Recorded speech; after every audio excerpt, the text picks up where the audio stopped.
Saya mulai. Selamat sore. Assalamualaikum warahmatullahi wabarakatuh.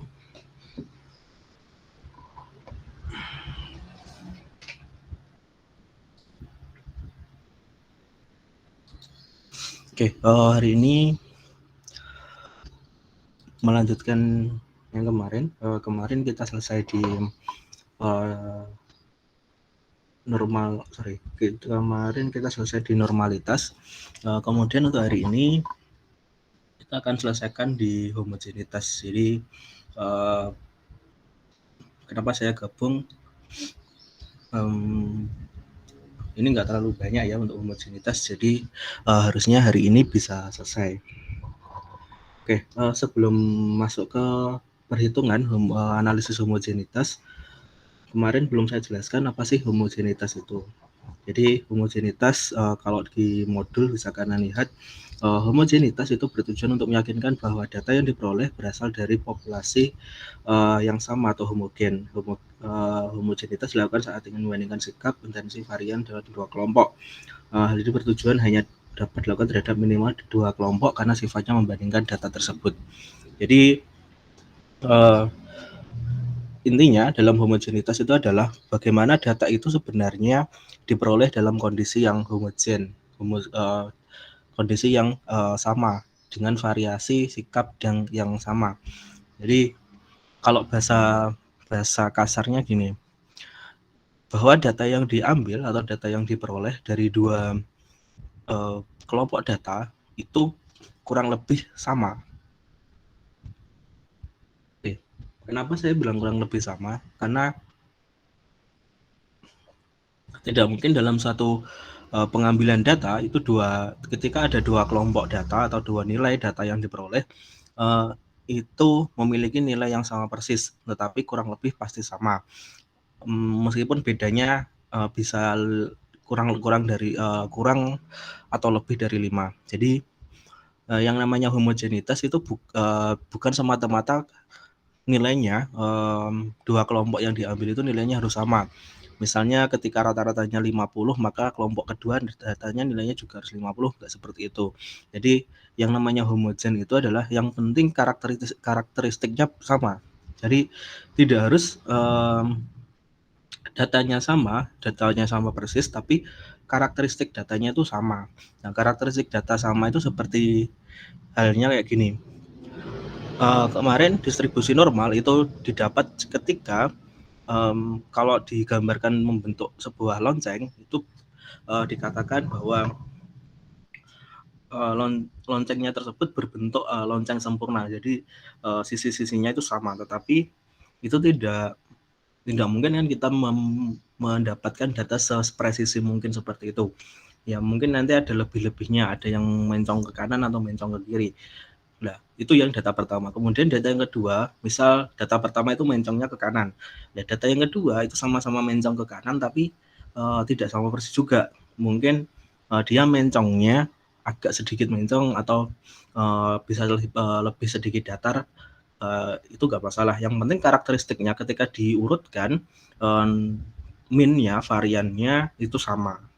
Nah, cara melihat homogenitas data itu karena yang namanya homogen itu tidak bisa kita lihat secara langsung, ya bisa dilihat secara langsung, tapi akan aneh ketika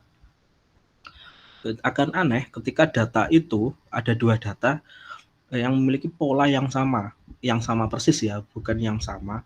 Kalau sama itu kan belum berarti sama persis, tapi kalau datanya itu sama persis, maka itu ada pola data yang aneh. Tetapi karena datanya polanya yang sama tetapi tidak sama persis, itulah yang mungkin bisa kita lakukan bisa dikatakan homogen.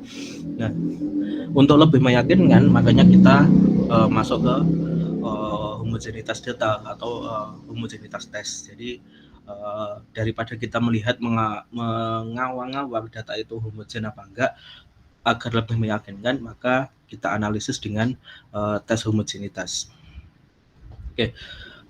Karena uji homogenitas ini membandingkan dua hal, hanya membandingkan minimal 2 hal, maka data yang digunakan minimal harus ada 2. Jadi minimal data kelompok data yang digunakan itu adalah 2. Bisa lebih dari 2, terserah mau berapapun, yang penting minimal 2 karena ini sifatnya perbandingan data. Oke. Kemudian Aswar mengatakan bahwa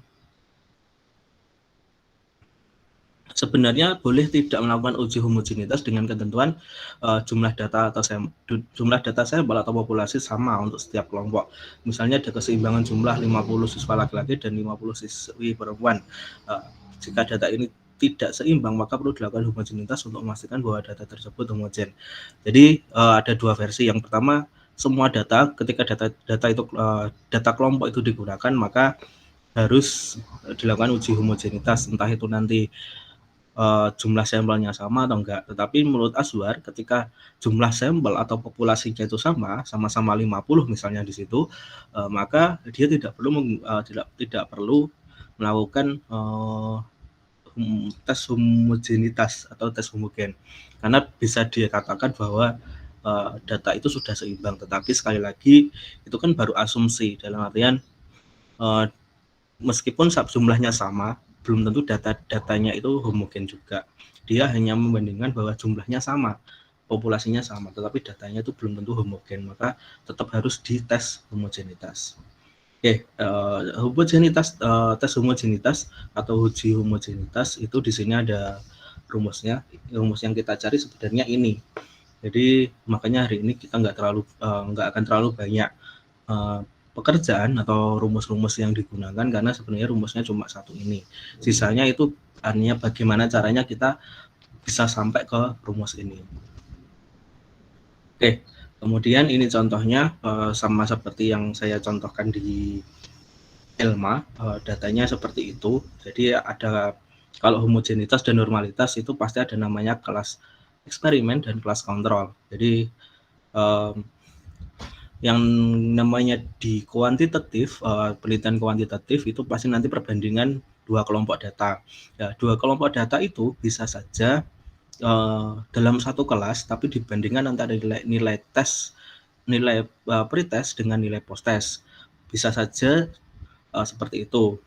Tapi kebanyakan yang diambil adalah kita menggunakan 2 kelas. Jadi kelas A itu sebagai kelas eksperimen, kemudian kelas B sebagai kelas kontrol.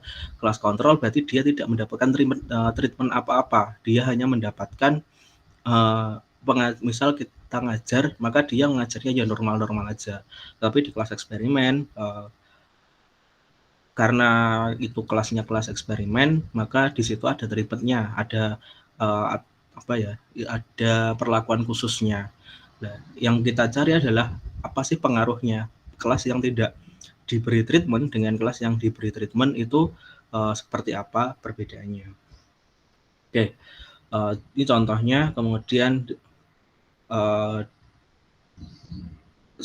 standar semuanya ya. Jadi kalau kalian sudah memasukkan data, carilah sigma jumlahnya, kemudian sigma x kuadrat, kemudian sigma x dikuadratkan di bagian, dan seterusnya.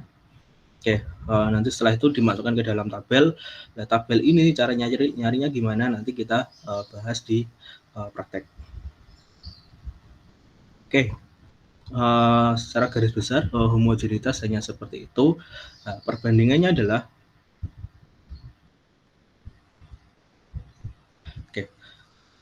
kemudian di bagian akhir bandingkan nilai XO dengan XT. Jadi semua nanti nilai XO itu dibandingkan dengan nilai XT dengan ketentuan jika nilai XO lebih kecil dari nilai XT, maka data tersebut bisa dikatakan homogen.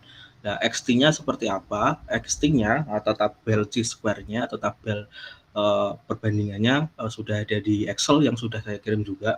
Jadi di Excel itu ada 3 sheet, ada contohnya, kemudian ada tabelnya, kemudian juga ada data yang akan kita lakukan analisis pada sore hari ini. Oke.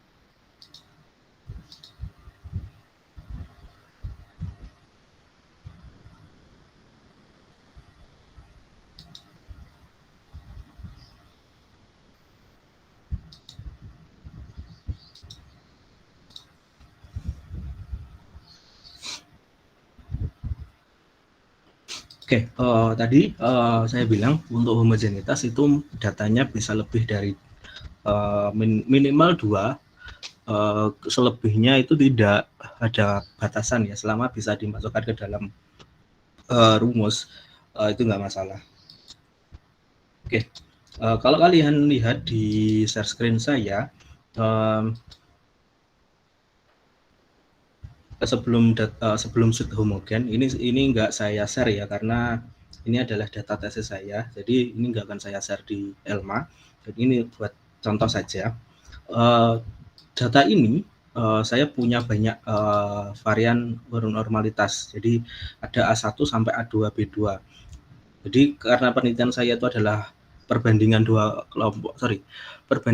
hal terhadap dua hal lainnya, maka ada sekitar 8 variasi nilai yang harus saya cari normalitasnya.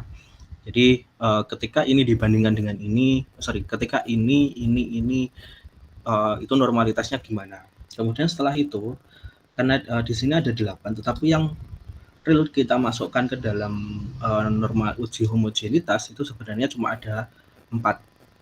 Jadi data normalitasnya ada 8 variasi, tapi ketika masuk ke homogenitas, maka yang dimasukkan adalah cuma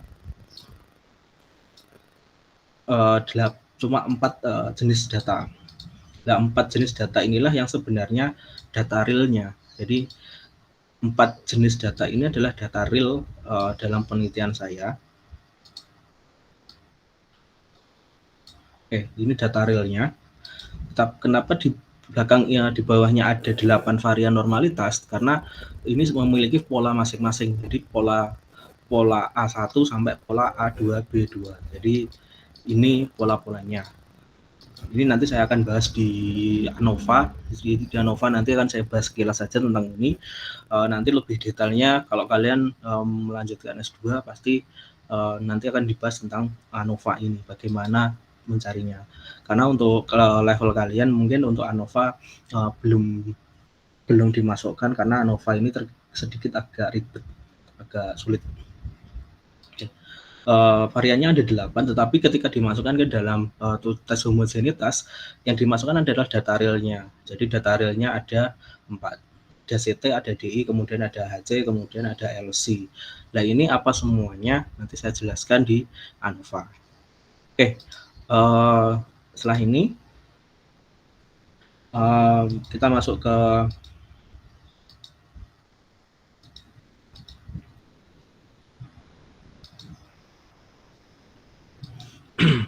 Oke, kita masuk ke homogeneity test. Jadi di homogeneity test saya ada contoh di situ. Kita ada 2 kelas, yang digunakan. Yang pertama adalah kelas eksperimen, kemudian yang kedua adalah kelas kontrolnya. Jadi kelas eksperimennya ini, kemudian kelas kontrolnya ini, kemudian ada tabel seperti ini yang di bawah. Jadi inilah yang sebenarnya kita cari, kemudian rumus-rumusnya ada, kalian bisa melihatnya. Oke. Kemudian kenapa di sini ada 2 ya? Di sini ada yang atas, kemudian ada yang di bawah. Ini sebenarnya sama. Jadi konsep apa yang ada di sini dengan apa yang ada di tabel ini sebenarnya sama, karena isinya juga sama. S1 kuadrat tinggal dimasukkan ini, kemudian S2 kuadrat tinggal dimasukkan ini, kemudian S2-nya tinggal dicari, kemudian log S kuadratnya tinggal dicari seperti ini, kemudian B-nya ketemu, semuanya kemudian dimasukkan ke dalam sini. DF log S1, jadi tinggal dikalikan semuanya. Oke, kemudian yang di bawah, kemudian ada LN10, ini rumus baku. Saya lupa kemarin LN apa ya, jadi LN10 itu rumus baku, jadi semua nanti homogenitas berapapun sampelnya, sampelnya ada 100 pun, dengan jumlah varian data misalnya ada 8 kelompok data misalnya yang kalian bandingkan, maka yang kita gunakan itu sebenarnya cuma LN-nya itu standarnya adalah LN10, jadi nilainya pasti. Kemudian ada XO, kemudian ada XT, lihat tabel C square ada di sampingnya, tabel homogenitas ini. Nanti ada degree of freedom, maksudnya gimana kita bahas ongoing.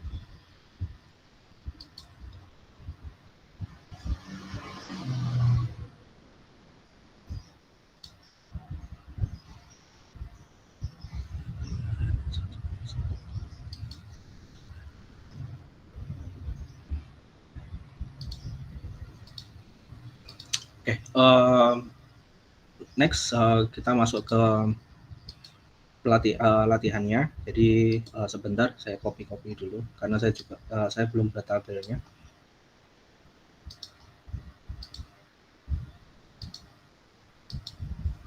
Oke, kalau kalian ada yang belum buat tabelnya, silahkan dibuat dulu, nggak apa-apa.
Oke, kita masuk ke perhitungan. Oke, seperti biasa ya, saya akan ikut ngitung juga. Nanti kalau kalian ada yang ketinggalan, silahkan ditanyakan sampai yang mana ketinggalan di tengah jalan. Jadi nggak apa-apa. Oke.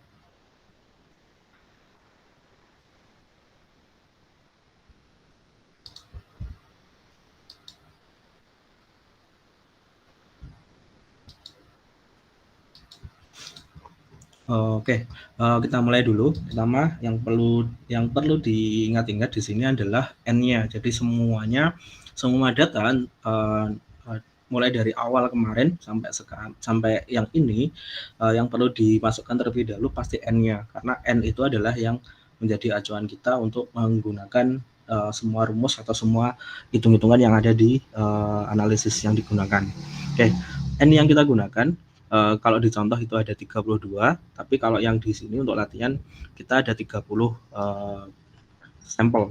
Jadi N-nya 30, nanti semuanya kita cari.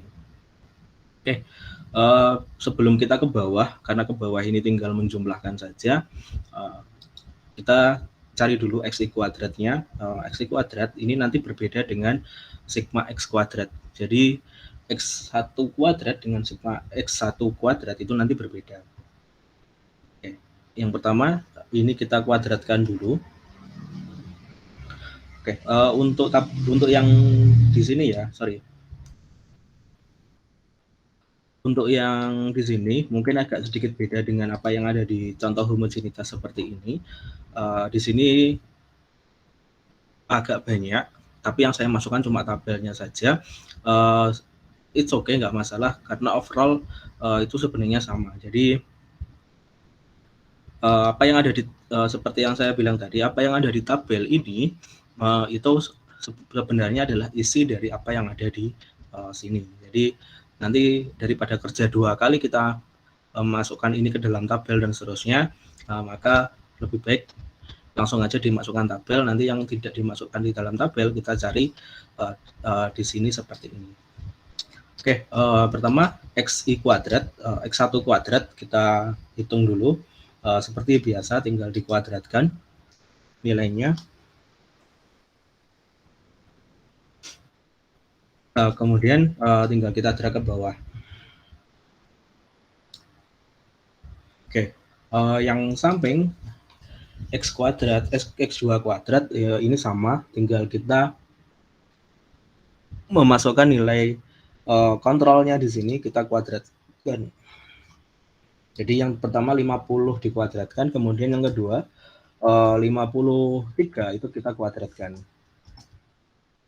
Jadi tinggal kita tarik ke bawah, semuanya sama. Oke, kemudian untuk sigma rumusnya sama ya, pakai sum juga bisa, pakai auto sum juga bisa, tinggal terserah kalian yang mana. Kemudian kita blok seperti biasa, kemudian kita tinggal memasukkan. Oke, jadi di sini sudah ada yang bawah di nggak usah dilihat dulu. Ini sigma eksperimen, sigma X1. Kemudian sigma X1 ini daripada kalian ngedrag satu-satu ke bawah, tinggal ini didrag ke samping nggak masalah karena ini yang digunakan acuannya. Jadi ini sudah ketemu semuanya di sigma X. Sigma X-nya sudah ada, kemudian sigma X kuadrat beda dengan sigma X di sini. Jadi kalau yang di sini itu adalah total dari sigma X1 yang dikuadratkan. Tetapi kalau yang di sini yang 4500762 dan seterusnya ini adalah hasil pengkuadratan dari sebenarnya dari ini. Dari B32 ini dikuadratkan dapatnya ini. Kemudian dari B32 dari C32 dikuadratkan dapatnya ini. Oke, kemudian ini biar nggak bingung ya, sigma X.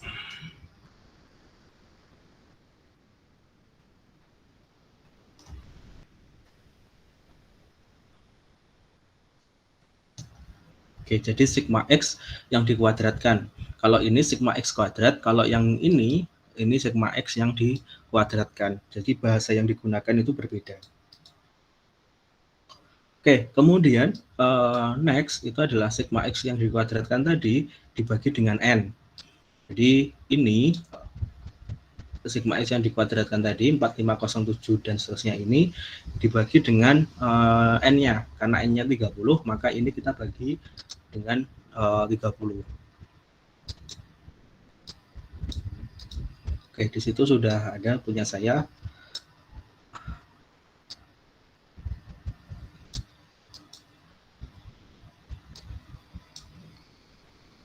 Oke, karena ini nanti saya drag, otomatis mau nggak mau harus saya kunci. Jadi N-nya saya kunci, kemudian saya enter, ketemulah ini. Jadi 4500 ini kalau dibagi N-nya tadi 30, ketemunya ini.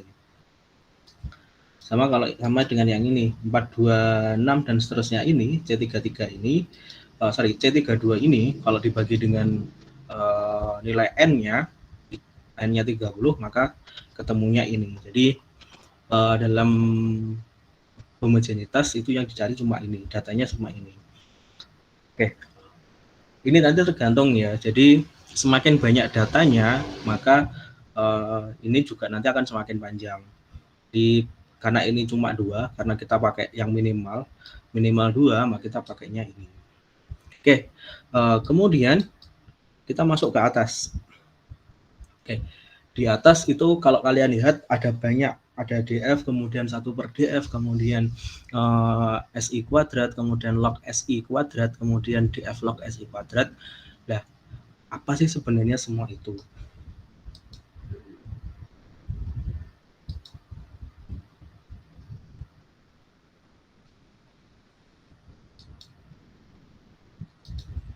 Oke, degree pertama adalah kita mulai ke df-nya dulu ya. df itu adalah degree of freedom. Jadi degree of freedom itu adalah derajat kebebasan. Derajat kebebasan itu bisa dikatakan sebagai sebuah apa ya? Sebagai sebuah margin errornya. Jadi error value-nya itu pasti ada. Kenapa df itu selalu df itu n min 1? Df min 1 itu berarti gini, dari 30 data yang ada, 30 sampel yang ada satu sampel yang kemungkinan satu sampel itu adalah satu sampel yang error. Dalam artian data yang diperoleh dari pengambilan data semuanya itu bisa dikatakan error.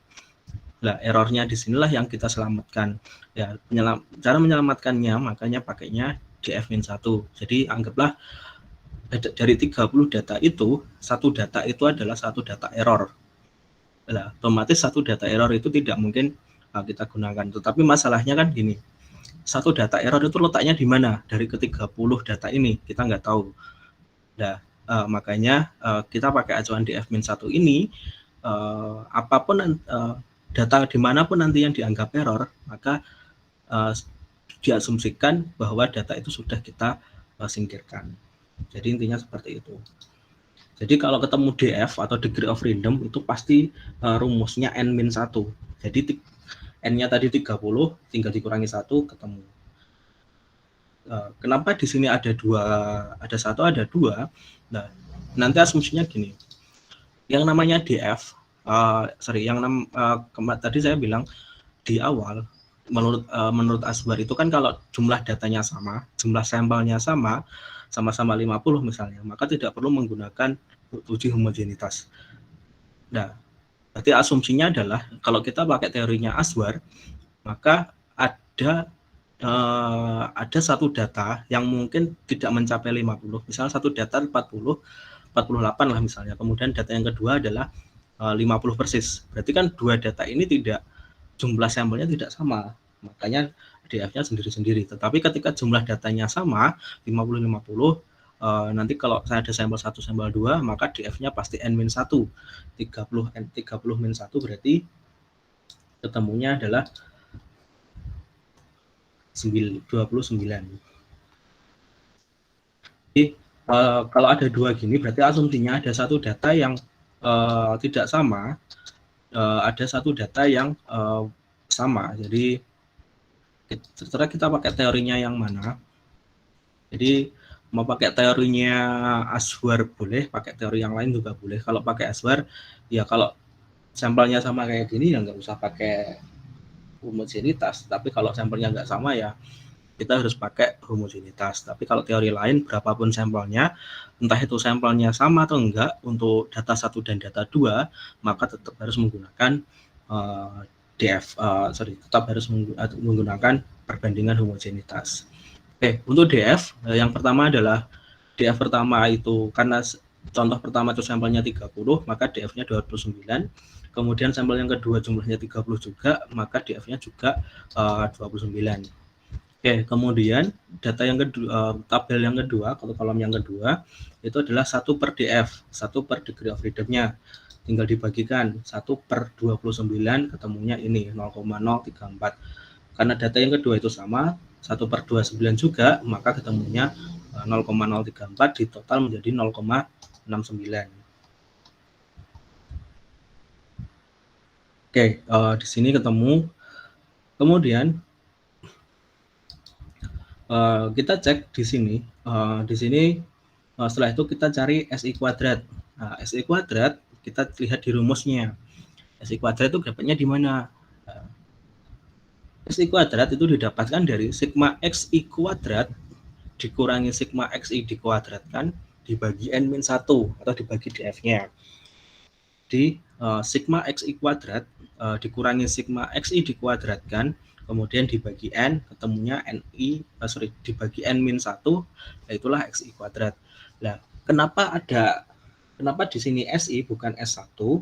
Nah, di statistik kalau yang dicari itu datanya lebih dari 1, maka di rumusnya itu biasanya pakainya I. I itu melambangkan bahwa data itu tidak milik siapa-siapa. Tetapi ketika masuk rumus, maka rumusnya harus diganti. Bukan SI lagi, tapi S1 kuadrat. Berarti bisa dikatakan bahwa kita mencari S atau standar deviasi untuk data yang pertama atau data kelompok yang pertama. Kemudian kalau nanti ada S2 kuadrat, maka kita mencari data dari S atau standar deviasi kelompok yang kedua. Jadi rumus bakunya pasti SI kuadrat, sigma XI kuadrat min sigma XI dikuadratkan dibagi N min 1. Jadi rumusnya standarnya seperti ini. Nah, karena kita carinya satu-satu, maka pasti nanti masuknya adalah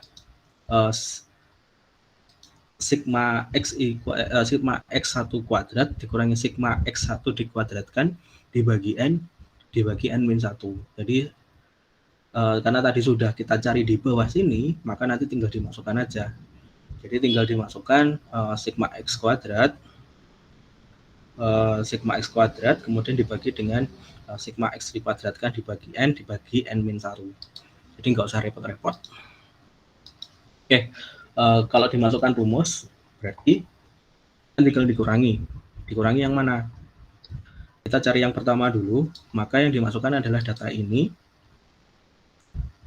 kemudian dikurangi data yang di bawahnya, sigma X1 kuadrat min dibagi N, kemudian tutup kurung, tinggal dibagi dengan N min 1. N min 1 bisa ditulis langsung N min 1, atau di sini kan sudah ada yang N min 1 29 atau DF-nya, maka kita masukkan.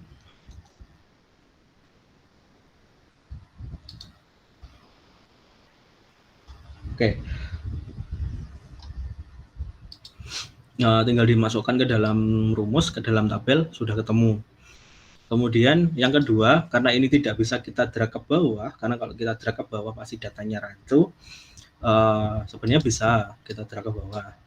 Tetapi ini nanti harus diganti dulu, karena yang dihitung beda.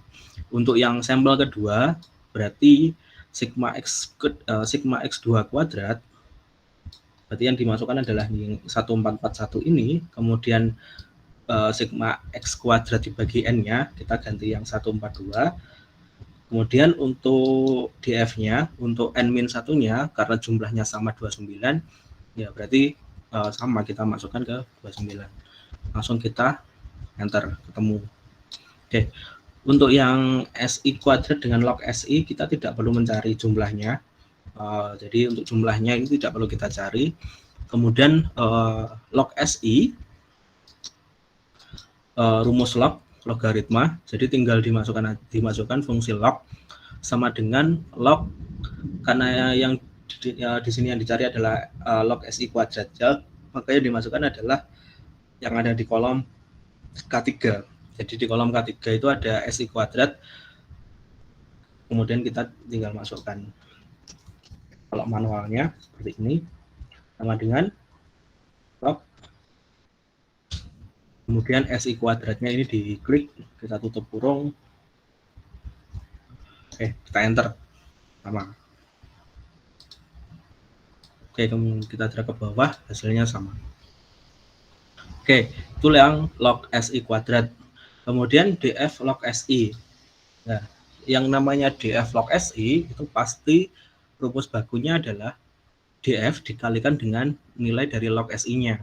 Jadi DF log SI itu didapat dari perkalian antara DF ini yang 29 ini dikalikan dengan nilai log XI-nya. Log SI kuadratnya tadi berapa? Di sini 2,05, kalau itu dikalikan ketemunya ini 59,427. Sisanya tinggal drag ke bawah karena ini sama, kemudian dicari jumlahnya, Oke, jumlahnya dari 59,427 ditambah dengan 53,102, maka dia ketemu 112,529. Jadi ketemunya di situ. Oke, sampai sini ada yang ketinggalan nggak?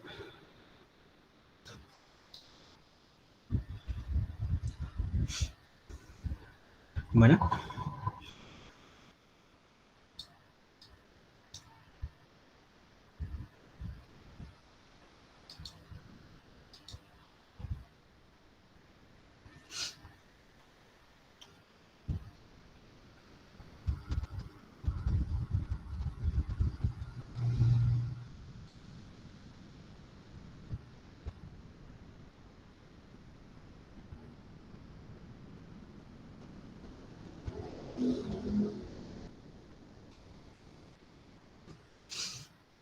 Oke, sebentar. Kalau ada yang ketinggalan, bisa ditanyakan.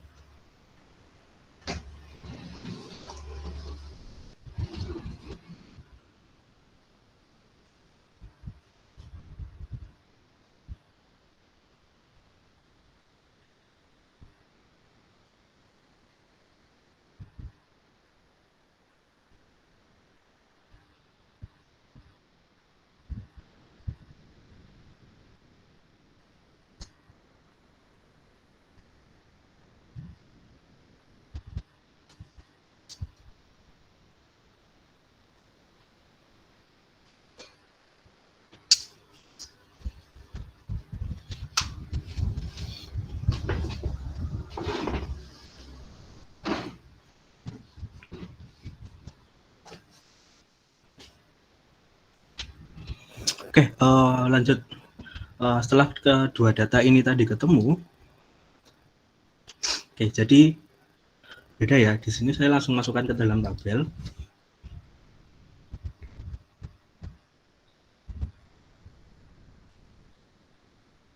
Oke. Jadi yang di latihan itu saya masukkan ke dalam tabel, tapi di latihan mandiri, di sheet latihan mandiri di yang kedua, semua data itu langsung saya masukkan ke dalam tabel. Kalau di homogenitas, di contohnya itu ada ini sebenarnya sama, tinggal dimasukkan di dalam tabel. Mungkin yang enggak dimasukkan adalah yang dua ini, yang tiga ini. Jadi ketiga hal ini enggak masuk ke dalam tabel karena ini didapat dari perhitungan tabel, tapi sisanya yang di atas yang ini itu dimasukkan ke dalam tabel. Jadi di data saya itu ada 3 sheet, ada homogenitas, kemudian tabel homogenitas, dan latihan mandiri. Jadi kita masukkan di latihan mandiri, saya pakainya yang paling simpel aja. Oke, kemudian ada S2 kuadrat. Oke, S kuadrat, di sini rumusnya agak sedikit ribet. Ada sigma NI SI kuadrat, ada sigma NI SI kuadrat, dibagi dengan sigma NI min 1. Dia ada sigma NI SI kuadrat, kemudian dibagi sigma NI min 1.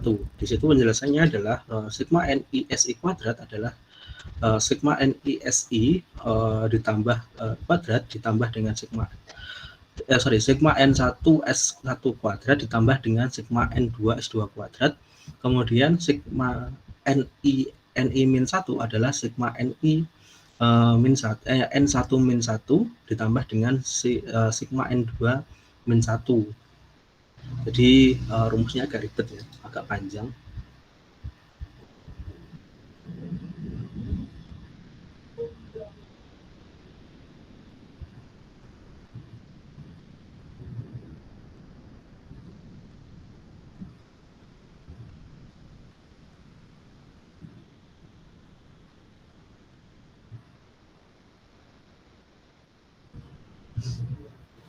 Oke, rumusnya agak panjang.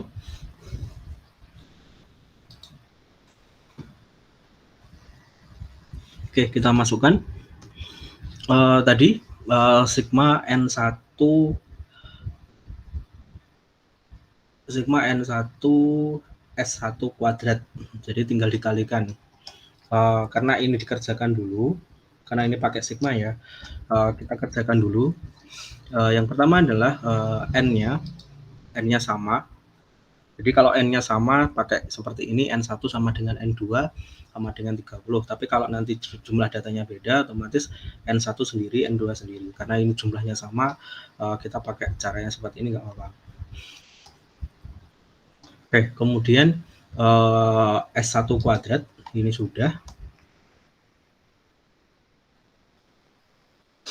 Kemudian karena dia sigma, otomatis ditambah N2 karena jumlah 30 sama. Jangan lupa dikurung karena ini dikerjakan dahulu. Kemudian dikalikan dengan S2 kuadrat. S2 kuadratnya ini. Kemudian kita tutup. Oke. Kemudian kita bagi. Kita kurung. Karena dia perlunya N1 sigma dari N1 min 1 ditambah sigma N2 min 1. Di sini kan sudah ada 29 tambah 29 sama dengan 58 dimasukkan atau sama dengan 29 ditambah 29 tutup kurung. Nanti jumlahnya tetap 58 sih sebenarnya. Jadi ini dikali yang pertama, kemudian ditambah dengan N, ditambah dengan N yang dikalikan dengan S2 kuadrat, kemudian dibagi dengan DF-nya. DF-nya sebenarnya totalnya ada 58, tinggal dimasukkan nggak apa-apa, atau pakai yang satu-satu, jadi DF1 ditambah DF2. Karena N-1 itu bisa dikatakan DF. Oke.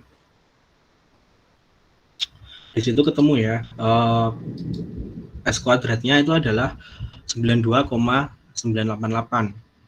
Di S kuadratnya ketemu itu. Kemudian untuk log S kuadrat sama rumusnya adalah kita pakai fungsi log. Kalau di matematika itu fungsi logaritma.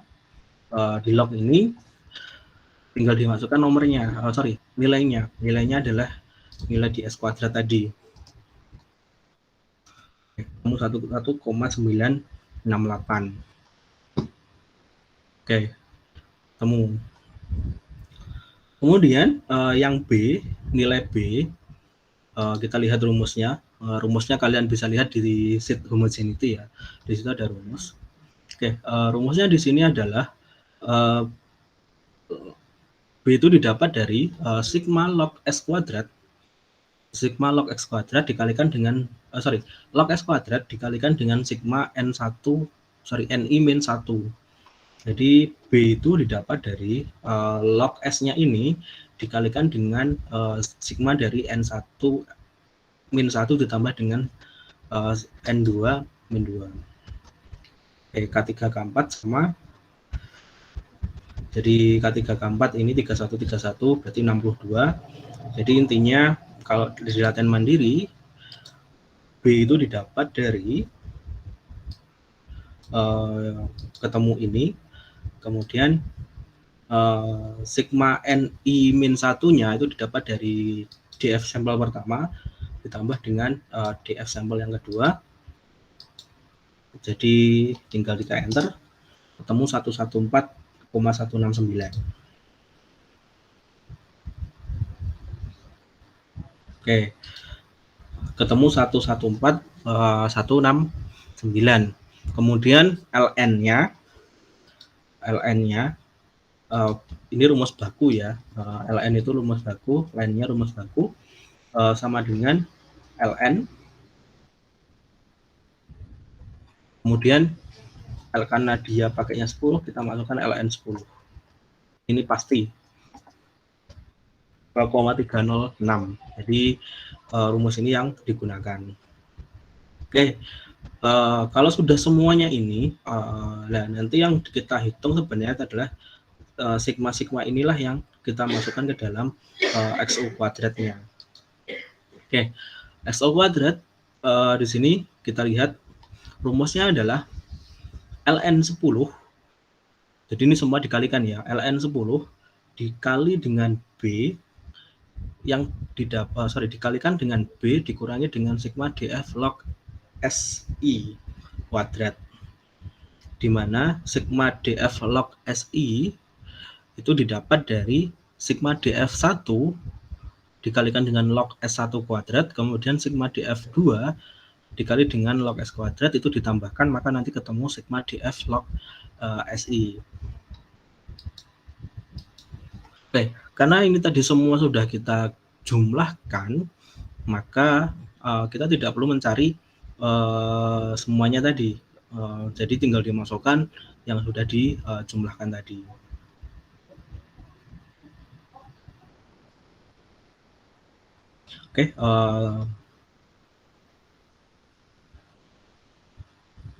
Oke, ln 10 dikali dengan B dikurangi dengan sigma df log SI.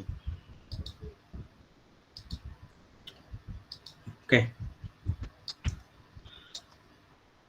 Kita masukkan ke rumus ln, dimasukkan, kemudian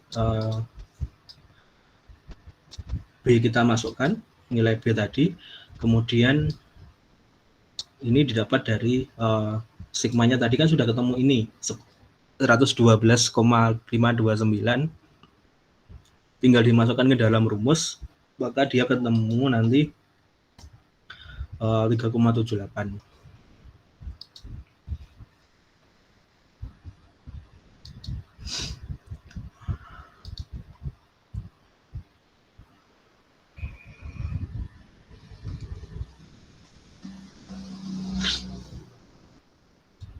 Oke,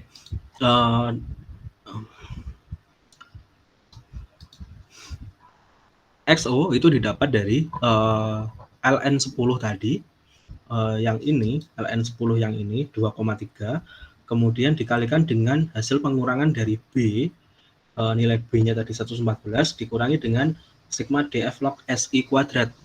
Dan itu didapat dari dari penjumlahan tadi, totalnya adalah 112,529, itu kita masukkan ke dalam rumus, di sini M5, kemudian ketika kita enter, maka ketemunya adalah 3,78. Jadi secara garis besarnya ln dalam dikalikan hasil pengurangan dari B dikurangi sigma df log SI kuadrat, ketemunya 3,78. Kemudian XO ketemu, maka kita bandingkan dengan XT. Nah, XT itu didapat dari tabel homogeneity atau chi-square distribution. Chi-square distribution-nya ini kalian bisa cari, ada banyak. Nanti saya share versi lengkapnya. Yang saya share di Elma itu adalah versi yang sudah versi yang paling simpel. Karena yang lengkap itu kalau kalian lihat di sheet tabel homogeneity, di situ setelah 30 dia loncat. Jadi setelah 30 dia loncat ke 40, dia loncat ke 50, dia loncat ke 60. Jadi dia loncat-loncat. Ada tabel yang lebih rinci, dalam artian datanya lengkap. Sebentar saya cari dulu kalau ketemu.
Uh, ini adalah contoh tabel T-square. Jadi tadi belum saya share di Elma.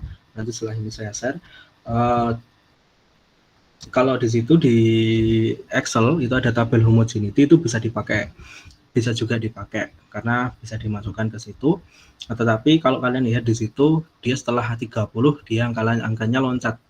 Jadi 30, 40, 50, 60. Nah, saya ada tabel T-square.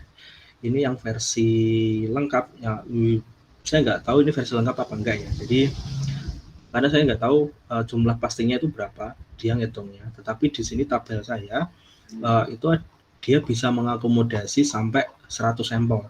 Jadi kalau sampelnya ada 100 bisa diakomodasi dengan tabel T-square saya. Oke, kemudian di tabel T-square di situ ada sama probability. Nanti semuanya sama ya, 0,25, 0,10, 0,05, kemudian 0,10, kemudian 0,05, 0,005 dan 0,001. Tinggal dan yang dipakai yang mana. 0,25, kemudian 0,10,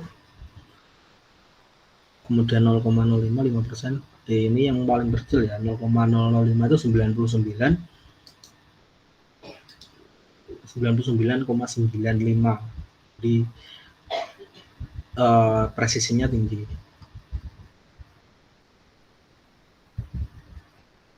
Oke, kemudian yang dicari yang ke bawah ini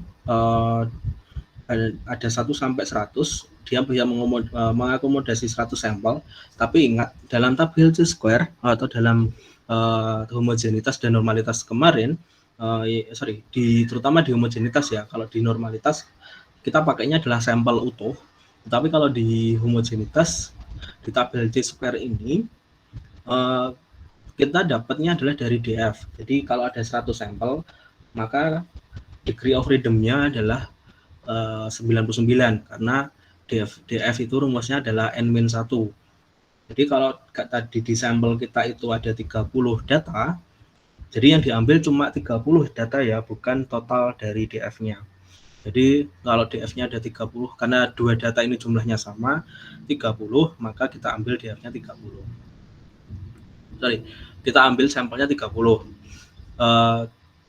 Tapi nanti kalau ketemu sampelnya antara sampel data A dengan data B itu berbeda, kalian cari sampel yang bisa dimasukkan, sampel yang paling rendah atau sampel yang paling tinggi. Jadi kalau yang 129, yang 130 misalnya. Jadi berarti kan kalau dimasukkan ke sini, yang dicari adalah DF-nya. DF-nya berarti N-1. DF yang pertama, karena tadi 29, maka DF-nya adalah 28. Kemudian yang kedua adalah DF-nya 30-1 ada 29. Jadi yang 128, yang 129, kalian bisa masukkan yang 28 atau yang 29. Nanti nilainya juga tinggi. Jarang homogenitas itu, jarang data itu sifatnya tidak homogen.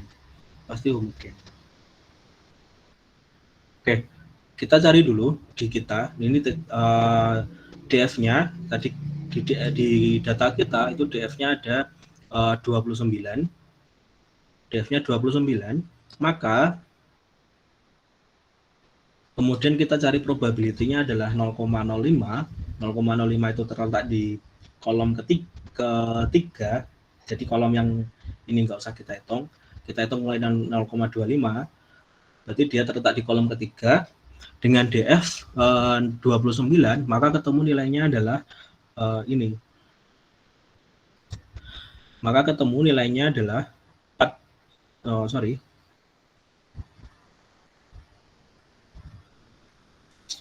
ya, DF 29, probability 0,05, ketemu DF-nya adalah 42,55697. Nah, ini bisa dimasukkan ke dalam latihan kita tadi.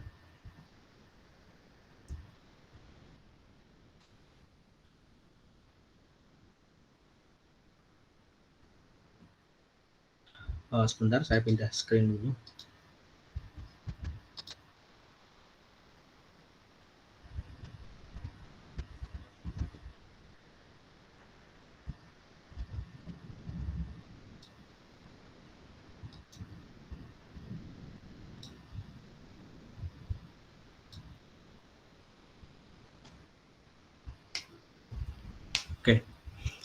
Um,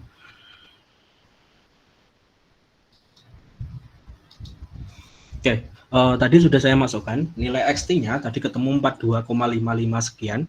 Karena terlalu panjang, maka saya pakai 2 angka di belakang koma.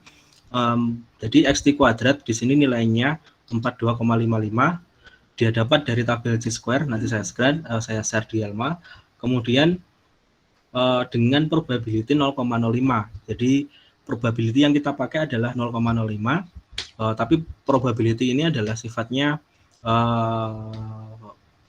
free take, dalam artian kalian pakai 0,05 nggak masalah, pakai 0,01 nggak masalah, pakai 0,1 pun juga nggak masalah, terserah kalian yang mana.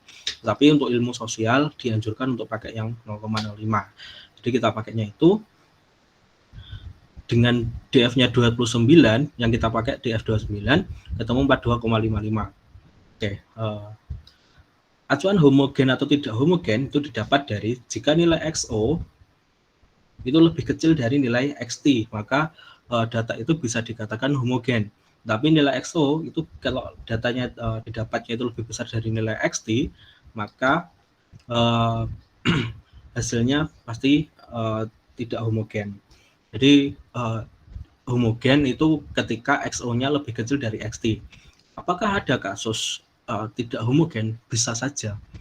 Bisa saja data itu tidak homogen ketika mungkin saja jumlah sampelnya tidak sama. Jadi jumlah sampelnya antara sampel 1 dengan sampel yang data 1 dengan sampel yang data kedua itu jumlahnya berbeda. Bisa saja itu hasilnya tidak homogen. Tapi kalau di sini ini pasti menjawab pertanyaan, menjawab teori dari Asbar tadi. Kalau jumlah sampelnya sama, maka pasti datanya pasti homogen. Karena pasti kalau dihitung nilainya tuh pasti jarang banget itu lebih besar dari nilai XT-nya, kecuali sampelnya itu di bawah 10. Kalau sampelnya di bawah 10 berarti nilai XT-nya pasti kan rendah.